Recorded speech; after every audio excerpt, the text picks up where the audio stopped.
Welcome back to Conflicts of Interest. This is episode 598. I'm the host of the show, Kyle Anzalone. There's a few things I really want to do a show for today. One is that Israel has gone ahead with its invasion of Rafah, which I didn't think was going to happen until later of the week. Additionally, I have two podcast appearances this afternoon. I'm going to be on the Expat Money Show, and then I'm going to be on with our old pal Jacob Winograd again tonight. And so I just won't have time to do the typical Wednesday show tomorrow. So today is going to be somewhat of a shorter show, but really focusing on the Rafah stuff. And then later in the week, Thursday and Friday, I will be back with new shows. If you want to listen to me tomorrow, be sure to check out either the Expat Money Show or Jacob's show. All right, everybody, if you want to share this show, is hosted at the Institute. We repost the show on the blog at antiwar.com, YouTube, Rumble, or Odysee for the video version of the show. And of course, it's up anywhere that you could listen to audio podcast. Additionally, you can support just by subscribing, sharing, and everything I do is posted at Twitter at KyleAnzalone_. All right, let's get into the show today. First up, here's an article I wrote for the Institute on May 6th. Ukraine seats Reaper drones to aid deep strikes on Russian forces. As Ukraine steps up its use of long-range munitions provided by Washington, it is also seeking to obtain the U.S.-made MQ-9 Reaper drone to help locate targets beyond the front lines. The aircraft quickly moved to the top of Kiev's wish list after the White House authorized the transfer of long-range munitions. Though Ukraine has sought Reaper drones for some time, officials had doubled down on the request in recent weeks. Several unnamed sources told Politico, noting that Kiev has asked for unarmed variants of the advanced drones to be used only for reconnaissance, where previously they were asking for the armed version of the drone as well. Earlier this year, the White House began providing Ukraine with the Army Tactical Missile Systems, also known as ATACMS, the longest-range weapon supplied to Kiev so far, and able to strike targets nearly 200 miles away. Kiev believes a combination of ATACMS and Reapers could help identify and destroy Russian forces well beyond the front, the sources added. Reapers can be armed with munitions such as Hellfire missiles and guided bombs, but are also equipped with some of the Pentagon's most cutting-edge surveillance tech. In 2023, Russia downed an MQ-9 over the Black Sea after a fighter jet dumped fuel on it. Moscow recovered the crashed UAV over loud objections from Washington, which slammed the Russian pilots for reckless, environmentally unsound, and unprofessional flying. The White House also spoke with Politico about the potential transfer, said the White House is concerned additional Reapers would be downed by Russian forces. In April of 2022, Western leaders urged Kiev to forgo a negotiated settlement to the war, vowing to provide everything is needed to Ukraine to defeat Russia. More than 2 years into the conflict, the U.S. and its NATO allies are struggling to find the money and weapons to keep the Ukrainian army fighting, even as Russian forces continue to grab up territory and advance westward. So I thought this next story from Dave DeCamp really went well with the one I wrote. Moscow warns it will strike UK military targets if British weapons are used in attacks on Russia. So Russia has warned the UK that it could target British military installations and equipment in Ukraine and beyond if Ukrainian forces use British-provided weapons to strike Russian territory. Russia made the warning directly to the British ambassador in Moscow, who was summoned in response to the UK Foreign Secretary, David Cameron, saying Ukraine has the right to use British weapons to attack inside of Russia. The Russian Foreign Ministry statement said, any British military facilities and equipment on the territory of Ukraine and beyond could be a response to Ukrainian strikes with the use of British weapons on the territory of Russia. The ambassador was called upon to reflect on the inevitable catastrophic consequences of such a hostile step by London and to immediately refute the belligerent provocation statements of the head of the Foreign Office in the most decisive and unequivocal way. So again, that was a statement from the Russian Foreign Ministry. London has been providing Ukraine with Storm Shadow missiles, which have a range of up to 155 miles. Earlier this year, the UK confirmed it had a small number of troops inside of Ukraine, and a German military leak revealed British troops on the ground in Ukraine are helping Ukraine fire the Storm Shadow missiles. The NATO military missile supply and targeting support for Ukraine has always raised a major risk of escalation in the war, but as the conflict has dragged on, the US, Britain, and other NATO states have increasingly increased their involvement in the war despite the risk of provoking direct confrontation between the Western alliance and Russia, which could quickly turn nuclear. And that's, of course, the thing that every person on this planet probably really wants to avoid, except a few sitting in either the White House or, the general area of Washington, D.C. All right, next up here. Russia to hold nuclear weapons drills in response to latest Western provocations. So the Kremlin said on Monday that Russia will hold nuclear drills simulating the use of a tactical nuclear weapon in response to the latest provocations from the West. Kremlin spokesperson Dmitry Peskov pointed to comments from Western officials about sending troops to Ukraine to fight Russian forces. Last week, the French President Emmanuel Macron reaffirmed his view that deploying NATO soldiers to Ukraine shouldn't be ruled out despite the risk of nuclear war. Peskov said they talked about the readiness and even the intention to send armed contingents to Ukraine, that is, to actually put NATO soldiers in front of the Russian military. The announcement of the nuclear drills also come after British Foreign Secretary David Cameron's comments about using British-provided weapons to hit targets inside of Russia. The UK has been providing Ukraine with Storm Shadow missiles, which have a range of 155 miles. And we know from Germany that there are British soldiers on the ground helping Ukraine fire the missiles. The Russian Defense Ministry also referred to provocative statements against Russia by the certain Western officials when announcing the nuclear drills. During the exercises, a set of measures will be carried out to practice the issues of preparation and non-strategic nuclear weapons. The drills will be conducted by Russian military forces based in the Southern Military District, whose headquarters in the southern city of Rostov-on-Don. The Defense Ministry said the exercises would begin in the immediate future and would involve aircraft and naval forces. So I think with these stories, you're seeing a little bit here that the West has actually pushed Russia to a point that Russia's getting pretty uncomfortable with the situation, and I think is going to start to, I don't want to say lash out, but made some provocative statements in order to try to get the West to realize how far things have gone. All right, here we go with the big story of the day. Israeli ground forces enter Rafah. So Israeli tanks have entered Rafah and appear to be pushing to capture the Palestinian side of the Rafah border crossing that connects with Egypt. Several media outlets have reported. Heavy airstrikes have been reported in the city as well, with some media reports describing it as carpet bombing, although the scale of the destruction and the death toll is unclear at this time.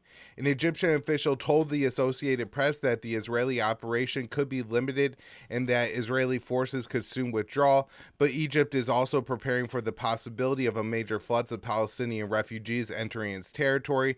According to Middle East Eye, Cairo estimates between 50 and 250 Palestinians could flee towards the Sinai. A source told Axios that Israel plans to take control of the Rafah border crossing and monitor all aid that enters Gaza, a sign that it is seeking a long-term control over the area. The military activity near the Rafah crossing will further disrupt aid shipments into the Strip, as Palestinians in northern Gaza are facing a full-blown famine, according to the UN's World Food Program. Israel's move on Rafah comes after Hamas said it accepted an Egyptian and Qatari proposal for a ceasefire. Israeli officials quickly rejected the idea that there was a deal and said that the proposal included terms that Israel did not agree to. The office of Israeli Prime Minister Benjamin Netanyahu said the proposal didn't meet its core demands and said that Israel would go ahead with the military operations inside of Rafah. His office said the war cabinet unanimously decided this evening Israel will continue its operations in Rafah in order to apply military pressure on Hamas, so to advance the release of our hostages and achieve the objectives of the war. Early on Monday, Israel said it ordered evacuation of about 100,000 Palestinians from eastern Rafah and warned that extreme force would be used in the area. Rafah is estimated to be packed with about 1.4 million Palestinian civilians, the majority of whom are displaced, as the city had a pre-war population of about 275,000. Aid groups have slammed Israel's order since there's nowhere for the Palestinians to go. Israel suggested that the Palestinians go to the nearby Al-Mawasi refugee camp on the coast, but the Norwegian Refugee Council said the camp doesn't have the resources to accept the evacuees, and the evacuees that are already there have said that there's not even enough infrastructure, food, aid to help them and keep them alive. They're struggling to live. So the fact that Israel's ordering all the people here really doesn't seem to be a solution. Oxfam America pointed to the fact that Israel has bombed so-called safe zones in Gaza, the safe zones in Gaza in the past 7 months. So U.S. officials have claimed they're opposed to Israel invading Rafah without a clear plan to protect civilians, but there's no sign the Biden administration putting any real pressure on Netanyahu as weapon shipments continue to flow to Israel. So a few things I think we should elaborate on here. One, this does seem to be occurring relatively quickly. Israel just started asking the Palestinians to leave about 24 hours before. Even if it was just 100,000 people or the pre-war population of 200,000 people, I still think you're looking at 48 to 72 hours to really give people even a bare minimum amount of time to exit the city. Just logistically, how long it would take that many people to make, again, even emergency preparations and begin to leave Rafah takes a good amount of time. And so the idea that they dropped leaflets and then immediately started bombing within 24 hours suggests that there was never any real evacuation plan for the Israelis here, that it was all a ruse. Now, that has certainly been the case in the past too. However, they did at least drop leaflets, and it seemed wait a few days before the operation. So I really thought that we are looking maybe at Friday, because the Biden administration had made a lot of statements over the past couple of months. And not that we should take the Biden administration at their word or that these are good people who care about the lives of the Palestinians, but just to look consistent, not to look weak. If you've asked the Israelis to make a relatively minor adjustment, and that is find some place for the civilians to go before you absolutely level Rafah, then if you're Israel's main benefactor, if you just agreed to send them $20 billion, you would assume that the White House would be able to get the leverage over Israel needed to at least get that. And so I think it's going to look really bad on the Biden administration.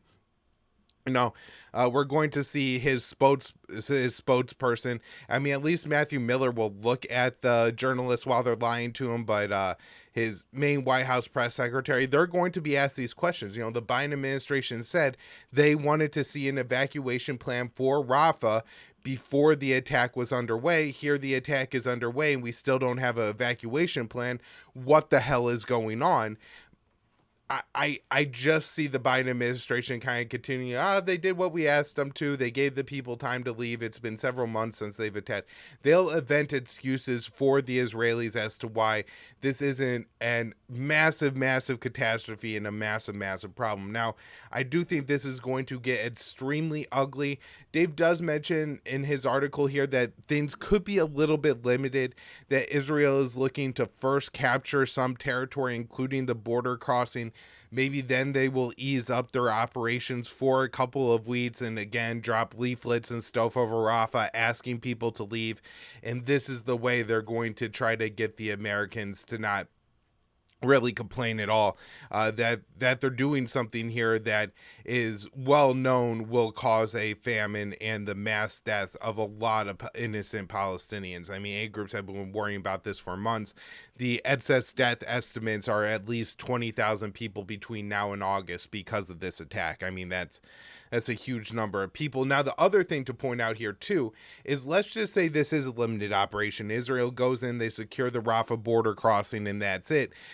Rafah's been the main border crossing allowing aid to get into Gaza. And so if that is commandeered by Israel and then they, just kind of strangle the aid going in, of course, they'll still let trucks in and everything, but they'll have an extra layer of inspections that takes extra time. Some trucks will be sent back. It's really going to contribute and add to this famine as well. And we even have the widow of John McCain, Cindy McCain, saying that there is a famine going on in Gaza. All right, next up here, I thought this story was pretty important, at least to me personally, but probably, a little bit to my audience and everything, because it's a confirmation of something I reported a couple months ago, and it was the TikTok ban. And I got some pushback on this particular article, because I wrote an article saying that the TikTok ban passed largely because of the positive portrayal of the Palestinian cause on TikTok, and the Israel lobby didn't like that, and their supporters in the US, which includes most of Congress, didn't like that.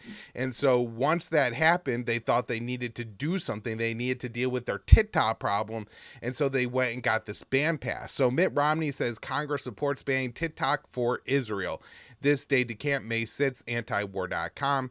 In a conversation with Secretary of State Antony Blinken, Senator Mitt Romney, Republican from Utah, acknowledged that banning TikTok has such strong support in Congress because the social media platform has hurt Israel's public relations battle.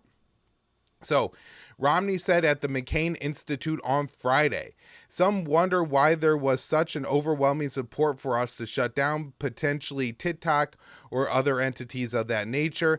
If you look at the postings on TikTok and the number of mentions of Palestine relative to other social media sites, it's overwhelmingly among TikTok broadcasters. The official justification for targeting TikTok is the unfounded allegation that is a Chinese spy tool because its parent company, ByteDance, is based in China."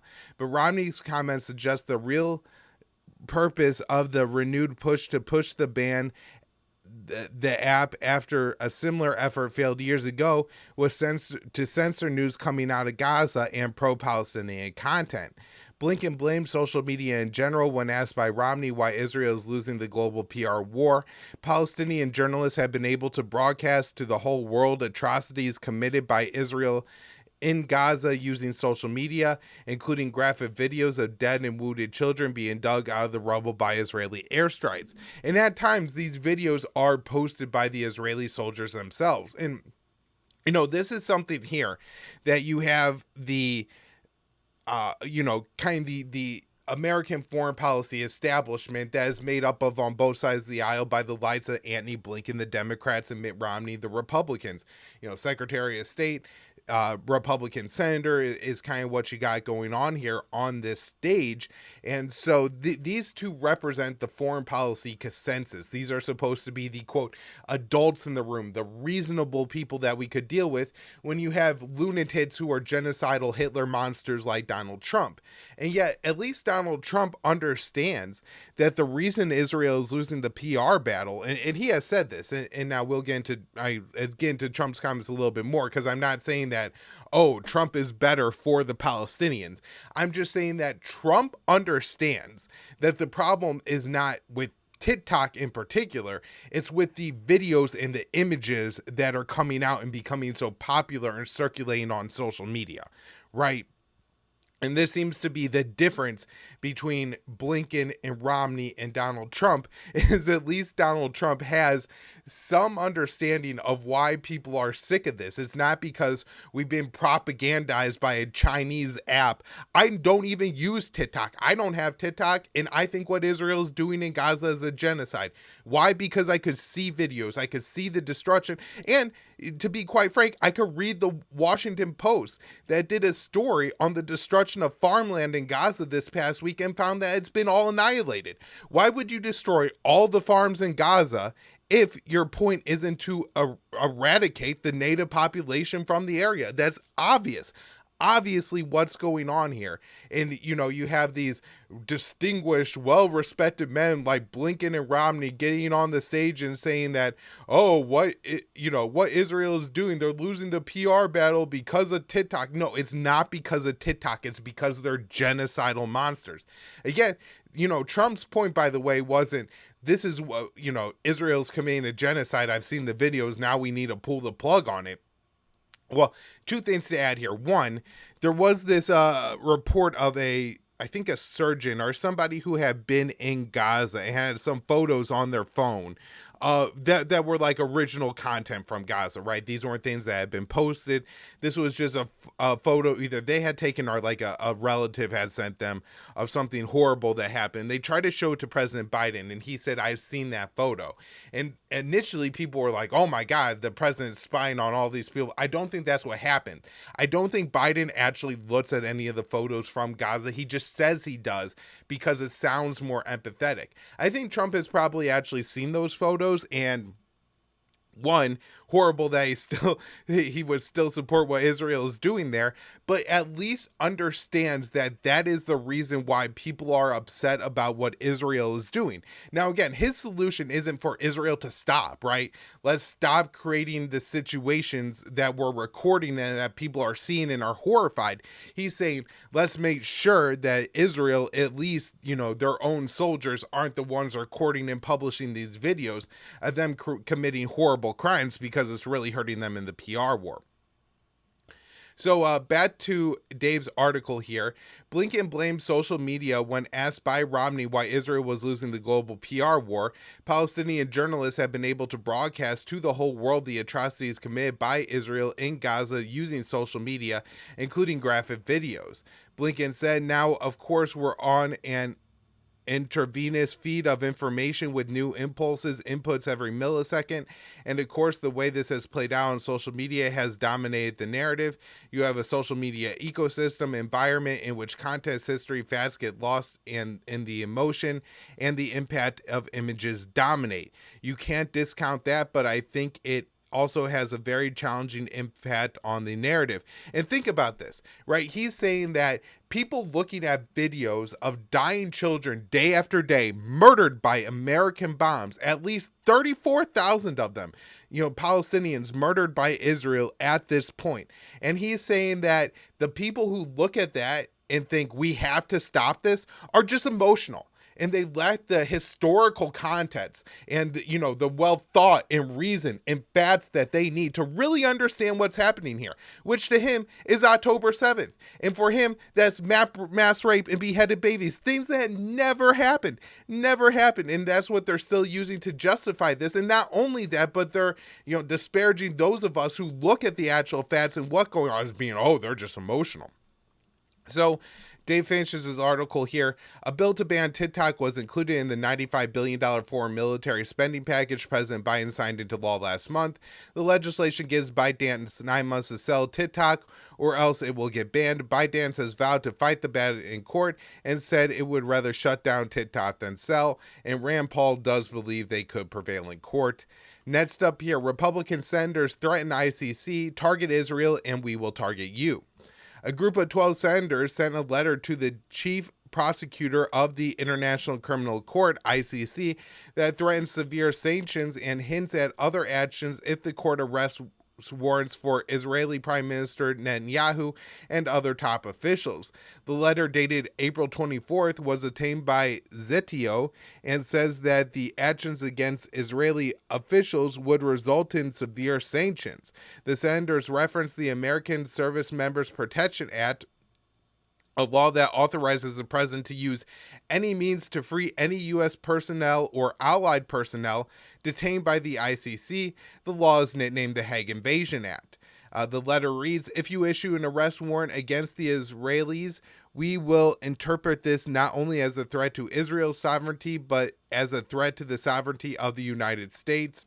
Our country demonstrated in American Service Members Protection Act the lengths which we will go to protect that sovereignty. And so this is interesting, right? Where you have the Republicans complaining, we've lost America. We have all these young jihadists on our college campuses who don't believe in America anymore. They hate America.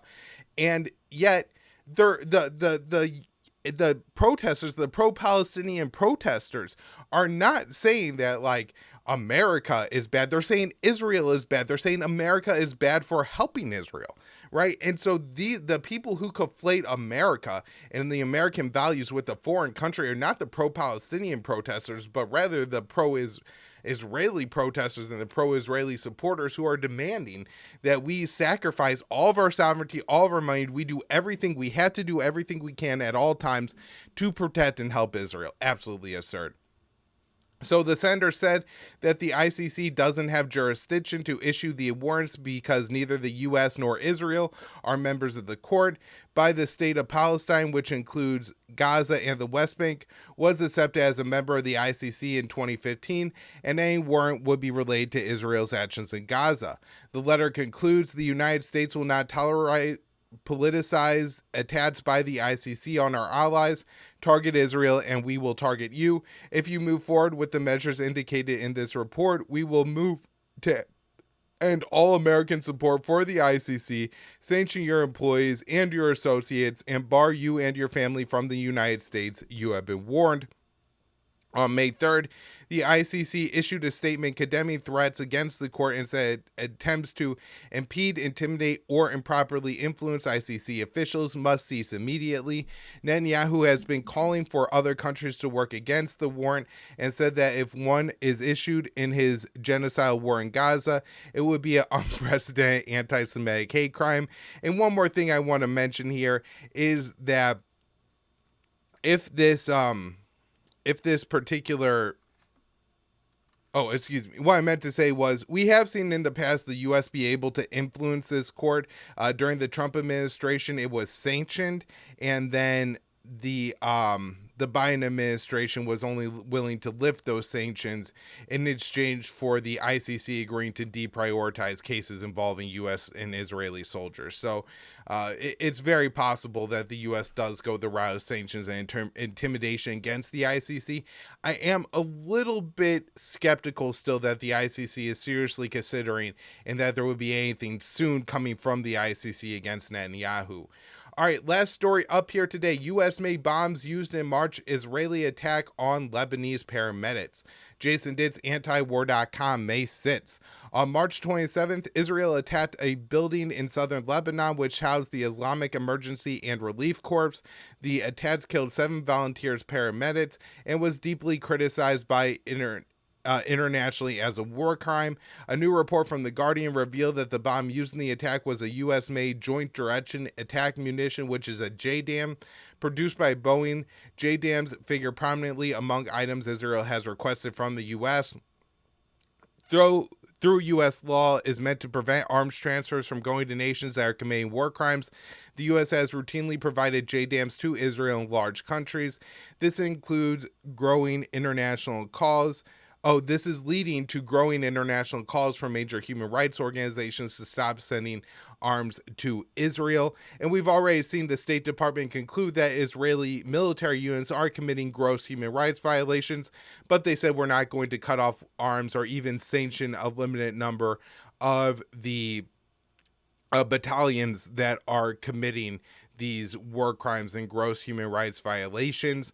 So Amnesty International said that the civilian casualties inflicted underscore the overall pattern of unlawful attacks by Israel. JDAMs were reported to have been killing civilians in attacks on the Gaza Strip. And JDAMs, by the way, are kits that go on to bombs that give them guidance and precision, GPS guidance and things like that. So whatever Israel's hitting with the JDAMs are things that they intend to hit. These are not missed targets or anything like that. Human Rights Watch officials call for the halt of transfer, saying that Israeli insurances that is using Israeli are using U.S. weapons lawfully are just not credible, which is 100% accurate. Senator Chris Van Hollen, a Democrat from Maryland, says he views the reports of JDAMs being used as killings as deeply concerning, and wants details of this included in the administration's report to Congress on weapons transfers later this week. I can't imagine that this is going to have any impact, although, again, this is just another war crime that the Israelis have implicated the Americans in. All right, everybody, that's where I'm wrapping up the show for today. Again, no show tomorrow, but I will be on a couple shows later today, so you could check those out. And then later this week, I will have shows out on Thursday and Friday. Thanks, everyone.